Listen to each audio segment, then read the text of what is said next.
امام ابو حنیفہ رضی اللہ تعالی عنہ کی ایک شخص کو بے مثال بصیرت۔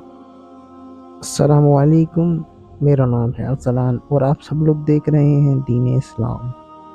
ایک شخص نے امام ابو حنیفہ سے عرض کیا کہ میں نے کچھ روپے ایک جگہ چھپا کر رکھ دیے تھے، اب وہ جگہ مجھے یاد نہیں آتی، میں کیا کروں؟ امام ابو حنیفہ نے فرمایا کہ یہ کوئی فکر کا مسئلہ تو نہیں ہے جو تم مجھ سے پوچھنے آئے ہو۔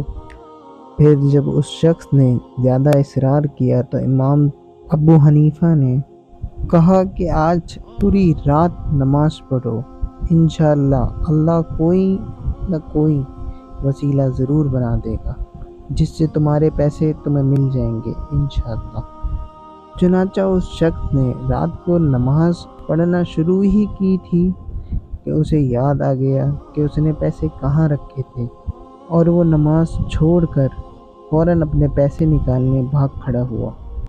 صبح کو وہ دوڑا ہوا آیا اور امام ابو حنیفہ کو تمام واقعہ سنایا۔ امام ابو حنیفہ نے فرمایا، شیطان کیسے برداشت کرتا کہ تم ساری رات نماز پڑھتے رہو، پھر بھی تمہیں چاہیے تھا کہ تم ساری رات نماز پڑھتے رہتے۔ قربان جائیں امام ابو حنیفہ کی اس بصیرت پر کہ ایسا مسئلہ حل تجویز فرمایا کہ اس شخص کا کام بھی ہو گیا اور نماز کی تکلین بھی فرما دی۔